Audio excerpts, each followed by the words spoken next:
श्री सच्चिदानंद सद्गुरु साईनाथ महाराज की जय। अध्याय 25। दामू अन्ना कासार, अहमदनगर के रुई और अनाज के सौदे। आम्रलीला प्रार्थना। प्राकथन। जो आकरण ही सभी पर दया करते हैं तथा समस्त प्राणियों के जीवन व आश्रयदाता हैं, जो पर ब्रह्म के पूर्ण अवतार हैं, ऐसे हेतुक दया सिंधु और महान योगी राज के चरणों में साष्टांग प्रणाम कर अब हम यह अध्याय आरंभ करते हैं। श्री साई की जय हो। वह संत चूड़ामणि समस्त शुभ कार्यों के उद्गम स्थान और हमारे आत्मा राम तथा भक्तों के आश्रयदाता हैं। हम उन साईनाथ के चरण वंदना करते हैं जिन्होंने अपने जीवन का अंतिम ध्येय प्राप्त कर लिया है। श्री साई बाबा अनिर्वचनीय प्रेम स्वरूप है। हमें तो केवल उनके चरण कमलों में दृढ़ भक्ति ही रखनी चाहिए। जब भक्त का विश्वास दृढ़ और भक्ति परिपक्व हो जाती है तो उनका मनोरथ भी शीघ्र ही सफल हो जाता है। जब हेमंत पंत को साई सचित्र तथा साई लीलाओं के रचना की तीव्र उत्कंठा हुई तो बाबा ने तुरंत ही वह पूर्ण कर दी। जब उन्हें स्मृति पत्र इत्यादि रखने की आज्ञा हुई तो हेमंत पंत में स्फूर्ति, बुद्धिमत्ता, शक्ति तथा कार्य करने की क्षमता स्वयं ही आ गई। वे कहते हैं कि मैं इस कार्य के सर्वदा अयोग्य होते हुए भी श्री साई के शुभ आशीर्वाद से इस कठिन कार्य को पूर्ण करने में समर्थ हो सका। फलस्वरूप ये ग्रंथ श्री साई सचित्र आप लोगों को उपलब्ध हो सका, जो एक निर्मल स्रोत व चंद्रकांतमणि के ही सदृश है, जिसमें से सदैव साई लीला रूपी अमृत झरा करता है, ताकि पाठक गण जी भर कर इसका पान करें। जो भक्त पूर्ण अंतकरण से श्री साईं बाबा की भक्ति करने लगता है तो बाबा उसके समस्त कष्टों को और दुर्भाग्यों को दूर कर स्वयं उसकी रक्षा करने लगते हैं। अहमदनगर के श्री दामोदर सावल राम रासने कासार की निम्नलिखित कथा उपयुक्त कथन की पुष्टि करती है। दामू अन्ना। पाठकों को स्मरण होगा कि इन महाशय का प्रसंग छठे अध्याय में शिरडी के रामनवमी उत्सव के प्रसंग में आ चुका है। ये लगभग सन 1895 के में शिरडी पधारे, जबकि रामनवमी उत्सव का प्रारंभ ही हुआ था और उसी समय से वह एक जरीदार बढ़िया ध्वज इस अवसर पर भेंट करते तथा वहां एकत्रित गरीब भिक्षुकों को भोजन आदि कराया करते थे। दामू अन्ना के सौदे। रुई का सौदा। दामू अन्ना को बम्बई से उनके एक मित्र ने लिखा कि वह उनके साथ साझेदारी में रुई का सौदा करना चाहते हैं, जिसमें लगभग 2 लाख रुपयों का लाभ होने की आशा है। सन 1936 में नरसिंह स्वामी को दिए गए एक वक्तव्य में दामू अन्ना ने बतलाया कि रुई के सौदे का यह प्रस्ताव बम्बई के एक दलाल ने उनसे किया था, जो कि साझेदारी से हाथ खींचकर मुझ पर ही सारा भार छोड़ने वाला था। भक्तों के अनुभव भाग 11 व पृष्ठ 75 में के अनुसार दलाल ने लिखा था कि धंधा अति उत्तम है और हानि की कोई आशंका नहीं। ऐसे स्वर्णिम अवसर को वह हाथ से ना खोना चाहिए। दामू अन्ना के मन में नाना प्रकार के संकल्प विकल्प उठ रहे थे, परंतु स्वयं कोई निर्णय करने का साहस वह ना कर सके। उन्होंने इस विषय में कुछ विचार तो अवश्य कर लिया, परंतु बाबा के भक्त होने के कारण पूर्ण विवरण सहित एक पत्र श्यामा को लिख भेजा, जिसमें बाबा से परामर्श प्राप्त करने की प्रार्थना की। यह पत्र श्यामा को दूसरे ही दिन मिल गया, जिसे दोपहर के समय मस्जिद में जाकर उन्होंने बाबा के समक्ष रख दिया।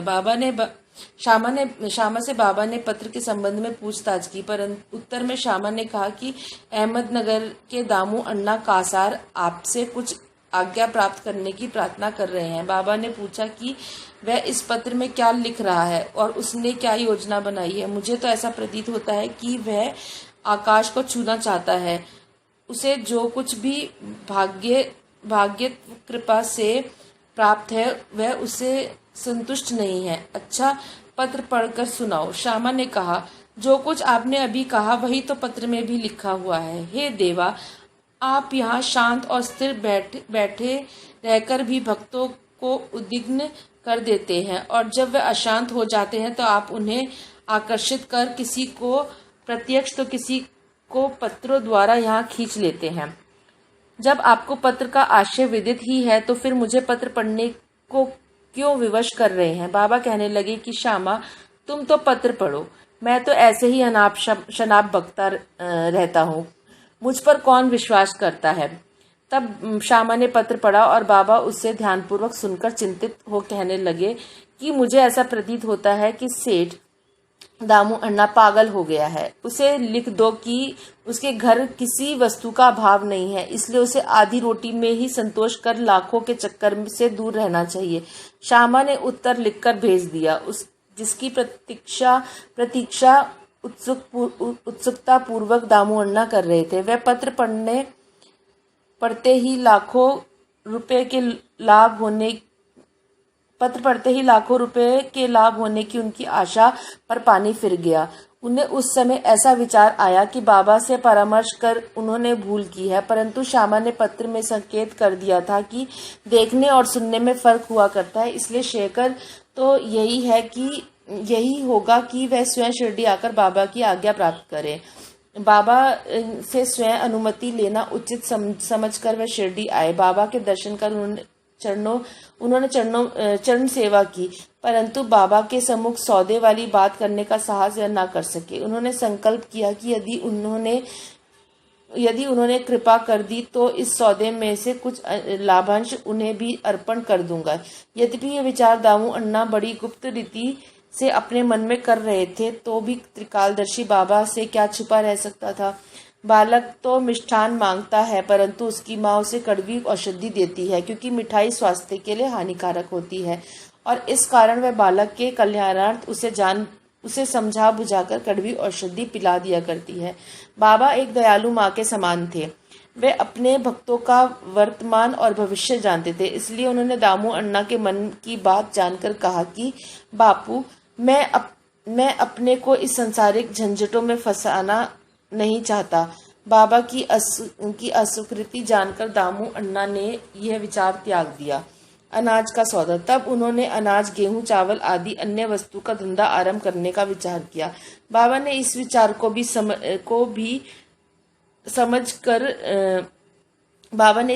भी समझकर उनसे कहा कि तुम रुपये का 5 सेर खरीदोगे और 7 सेर को बेचोगे, इसलिए उन्हें इस धंधे का भी विचार त्यागना पड़ा। कुछ समय तक वह तो अनाजों का भाव चढ़ता ही गया, और ऐसा प्रतीत होने लगा कि संभव है कि बाबा की भविष्यवाणी सत्य निकले। परंतु 2-1 मास के पश्चात ही सब स्थानों में पर्याप्त वृष्टि हुई, जिसके फलस्वरूप भाव अचानक ही गिर गया, और जिन लोगों ने अनाज संग्रह कर लिया था उन्हें यथेष्ट हानि उठानी पड़ी। पर दामू अन्ना इस विपत्ति से बच गए। यह कहना व्यर्थ न हो कि रुई का सौदा, जो कि उस दलाल ने अन्य व्यापारी की साझेदारी में किया था, उसमें उसे अधिक हानि हुई। बाबा ने उन्हें बड़ी विपत्तियों से बचा लिया। यह देखकर दामू अन्ना का साईं चरणों में विश्वास बढ़ गया, और वह जीवन पर्यंत बाबा के सच्चे भक्त बने रहे। आम्रलीला। एक बार गोवा के एक मामलतदार ने, जिसका नाम राले था, लगभग 300 आमों का एक पार्सल श्यामा के नाम शिरडी भेजा। पार्सल खोलने पर प्राय सभी आम अच्छे निकले। भक्तों में इसके वितरण का कार्य श्यामा को सौंपा गया। उनमें से बाबा ने 4 आम दामू अन्ना के लिए पृथक निकाल कर रख लिए। दामू अन्ना की 3 स्त्रियां थी, परंतु अपने दिए हुए वक्तव्य में उन्होंने बताया है कि उनकी केवल 2 ही स्त्रियां थी। वह संतानहीन थे। इस कारण उन्होंने अनेक ज्योतिषियों से इसका समाधान कराया, और स्वयं भी ज्योतिष शास्त्र का थोड़ा सा अध्ययन कर ज्ञात कर लिया कि जन्म कुंडली में एक पाप ग्रह के स्थित होने के कारण इस जीवन में उन्हें संतान का मुख देखने का कोई योग नहीं है, परंतु बाबा के प्रति उनकी अटल श्रद्धा थी। पार्सल मिलने के 2 घंटे पश्चात ही वह पूजनार्थ मस्जिद में आए। उन्हें देखकर बाबा कहने लगे कि लोग आमों के लिए चक्कर काट रहे हैं, परंतु ये दो दामू के हैं, जिसके हैं उन्हीं को खाने दो और मरने दो। बाबा इन शब्दों को सुन दामू अन्ना के हृदय पर वज्रघात सा हुआ, परंतु महालसापति ने उन्हें समझाया कि इस मृत्यु शब्द का अर्थ अहंकार के विनाश से है और बाबा के चरणों की कृपा से तो ये आशीर्वाद स्वरूप है। तब वह आम खाने को तैयार हो गए। इस पर बाबा ने कहा कि वह तुम ना खाओ, इन्हें अपनी छोटी स्त्री को खाने दो। इन आमों के प्रभाव से उसे 4 पुत्र और 4 पुत्रियां उत्पन्न होंगी। ये आज्ञा शिरोधार्य कर उन्होंने वह आम ले जाकर अपनी छोटी स्त्री को दे दिए। धन्य है वे श्री साईं बाबा की लीला, जिन्होंने भाग्य विधान पलटकर उन्हें संतान सुख दिया। बाबा की स्वेच्छा से दिए वचन सत्य हुए, ज्योतिषियों के नहीं। बाबा के जीवन काल में उनके शब्दों ने लोगों में अधिक विश्वास और महिमा स्थापित की, परंतु महान आश्चर्य है कि उनके समाधिस्थ होने के उपरांत भी उनका प्रभाव पूर्वतः ही है। बाबा ने कहा कि मुझ पर पूर्ण विश्वास रखो। यदि मैं देह त्याग भी कर दूंगा, परंतु फिर भी मेरी अस्थियां आशा और विश्वास का संचार करती रहेंगी। केवल मैं ही नहीं, मेरी समाधि भी वार्तालाप करेगी, चलेगी फिरेगी और उन्हें आशा का संदेश पहुंचाती रहेगी। जो अनन्य भाव से मेरे शरणागत होंगे, निराश ना होना कि मैं तुमसे विदा हो जाऊंगा। तुम सदैव मेरी अस्थियों को भक्तों के कल्याणार्थ ही चिंतित पाओगे। यदि मेरा निरंतर स्मरण और मुझ पर दृढ़ विश्वास रखोगे तो तुम्हें अधिक लाभ होगा। प्रार्थना। एक प्रार्थना कर हिमान पंड यह अध्याय समाप्त करते हैं। हे साईं सद्गुरु, हमारी आपसे प्रार्थना है कि आपके अभ्य चरणों की हमें कभी विस्मृति ना हो। आपके श्री चरण कभी भी हमारी दृष्टि से ओझल ना हो। हम इस जन्म मृत्यु के चक्कर से इस संसार में अधिक दुखी हैं। अब दया कर इस चक्र से हमारा शीघ्र उद्धार कर दो। हमारी इंद्रियां जो विषय पदार्थों की ओर आकर्षित हो रही हैं, उनकी भ्रम प्रवृत्ति से रक्षा कर उन्हें अंतर्मुखी बनाकर हमें आत्मदर्शन के योग्य बना दो। जब तक हमारा इंद्रियों के बहुमुखी प्रवृत्ति और चंचल मन पर अंकुश नहीं है, तब तक आत्म साक्षात्कार की हमें कोई आशा नहीं है। हमारे पुत्र और मित्र कोई भी अंत में हमारे काम नहीं आएगा। हे साईं, हमारे तो एकमात्र तुम ही हो जो हमें मोक्ष और आनंद प्रदान करोगे। हे प्रभु, हमारी तर्क वितर्क तथा अन्य कुप्रवृत्तियों को नष्ट कर दो। हमारी जीवा सदैव तुम्हारे नाम स्मरण का स्वाद लेती रहे। हे साईं, हमारे अच्छे बुरे सब प्रकार के विचारों को नष्ट कर दो। प्रभु, कुछ ऐसा कर दो जिससे हमें हमारे शरीर और ग्रह में आसक्ति ना रहे, हमारा अहंकार सर्वथा निर्मूल हो जाए और हमें एकमात्र तुम्हारे ही नाम की स्मृति बनी रहे तथा शेष सबका विस्मरण हो जाए।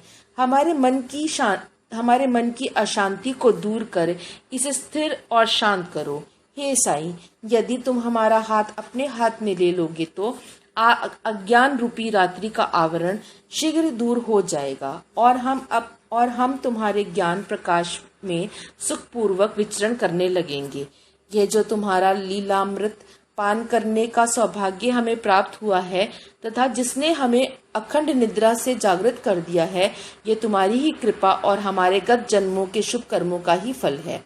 विशेष इस संबंध में श्री दामू अन्ना के उपरोक्त कथन को उद्धृत किया जाता है, जो ध्यान देने योग्य है। एक समय जब मैं अन्य लोगों सहित बाबा के श्री चरणों के समीप बैठा था तो मेरे मन में 2 प्रश्न उठे।